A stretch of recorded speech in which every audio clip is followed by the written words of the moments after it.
Assalamualaikum warahmatullahi wabarakatuh. Perkenalkan, nama saya Jihan Khairunisa. Di sini saya akan menjelaskan tentang resum arti, hakikat dan ciri-ciri perkembangan serta memahami fase-fase dan hukum pertumbuhan dan perkembangan anak usia sekolah menengah pada mata kuliah perkembangan peserta didik. Baik, langsung saja. Yang pertama kita masuk pada hakikat perkembangan. Nah, yang dimana hakikat perkembangan diartikan sebagai suatu proses perubahan dalam diri individu atau organisme yang berlangsung secara sistematis, progresif, dan berkesinambungan. Yang dimana sistematis berarti perubahan dalam perkembangan itu bersifat saling ketergantungan atau memengaruhi antara bagian-bagian organisme, baik fisik dan psikis, dan merupakan satu kesatuan yang harmonis. Sedangkan progresif berarti perubahan yang terjadi bersifat maju atau meningkat, mendalam atau meluas, baik secara kuantitatif atau fisik maupun kualitatif secara psikis. Sedangkan berkesinambungan berarti perubahan pada bagian fungsi organisme berlangsung secara beraturan atau berurutan. Nah, ini tidak terjadi secara kebetulan atau loncat-loncat. Selanjutnya masuk pada arti atau pengertian perkembangan. Jadi ada beberapa ilmuwan yang mengungkapkan tentang pengertian perkembangan. Yang pertama ada Santrok Usen yang mengatakan bahwa perkembangan itu merupakan pola perkembangan individu yang berawal pada masa konsepsi dan berlanjut sepanjang hayat dan bersifat individu. Selanjutnya, menurut Dr. Andes Haji Muhammad Arifin, yang dimana perkembangan itu merupakan perubahan dalam bentuk bagian tubuh.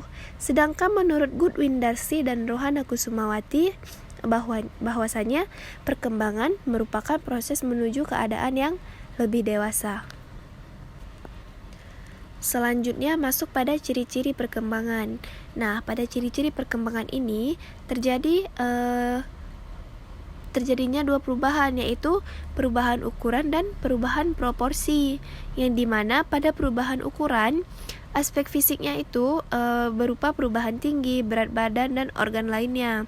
Sedangkan pada perubahan proporsi, aspek fisiknya itu proporsi tubuh anak akan berubah sesuai dengan fase perkembangannya. Sedangkan pada aspek psikis pada perubahan ukuran itu meliputi bertambahnya kemampuan berpikir dan mengingat. Sedangkan pada perubahan proporsi di aspek psikisnya itu merupakan perubahan imajinasi dan fantasi ke realitas. Nah, selanjutnya ada fase perkembangan dan pertumbuhan. Nah, yang pertama itu ada fase pranatal atau saat di dalam kandungan, yaitu waktu yang terletak antara masa pembuahan dan masa kelahiran. Pada saat ini terjadi pertumbuhan yang luar biasa dari suatu sel menjadi satu organisme yang lengkap dengan otak dan kemampuan berperilaku. Nah, selanjutnya ada fase bayi. Fase bayi ini adalah saat perkembangan yang berlangsung sejak lahir sampai 18 atau 24 bulan. Nah, masa ini adalah masa yang sangat bergantung kepada orang tua. Nah, selanjutnya ada fase kanak-kanak awal. Nah, jadi pada fase ini perkembangan yang berlangsung sejak akhir masa bayi sampai 5 atau 6 tahun, kadang-kadang juga disebut masa prasekolah. Jadi selama fase ini mereka belajar melakukan sendiri banyak hal dan berkembang dalam keterampilan yang berkaitan dengan kesiapan untuk bersekolah dan memanfaatkan waktu selama beberapa jam untuk bermain sendiri ataupun dengan temannya. Nah, selanjutnya ada fase kanak-kanak tengah dan akhir. Nah, biasanya fase ini perkembangan yang berlangsung sejak kira-kira umur 6 sampai 11 tahun. Sama dengan masa usia sekolah dasar. Nah, selanjutnya ada fase remaja. Fase remaja ini adalah fase atau masa perkembangan yang merupakan transisi dari masa kanak-kanak ke masa dewasa awal yang dimulai kira-kira umur 10 sampai 12 tahun dan berakhir kira-kira umur 18 sampai 22 tahun. Dan yang terakhir masuk pada hukum-hukum pertumbuhan dan perkembangan.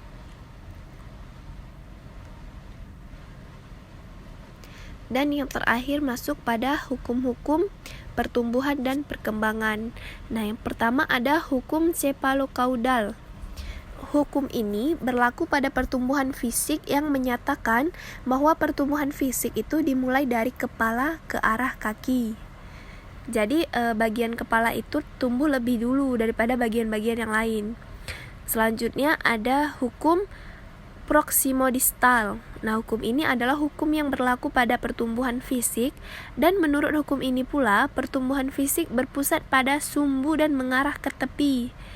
Jadi alat-alat tubuh yang ada di pusat seperti jantung, hati, dan alat-alat pencernaan lebih dahulu berfungsi daripada anggota tubuh yang ada di tepi. Selanjutnya ada hukum tempo dan ritme atau irama perkembangan. Tahapan perkembangan ini berlangsung secara berurutan dan dalam tempo perkembangan yang relatif tetap serta bisa berlaku umum. Jadi, semakin lambat masa-masa perkembangan dibandingkan dengan norma-norma umum yang berlaku, maka semakin menunjukkan adanya tanda-tanda gangguan atau hambatan dalam perkembangannya. Nah, yang terakhir itu ada hukum masa peka. Nah, berhubungan langsung dengan irama dan tempo perkembangan adalah masa peka yang diperkenalkan di dalam dunia pendidikan oleh Mario Montessori atau seorang pendidik wanita bangsa Italia.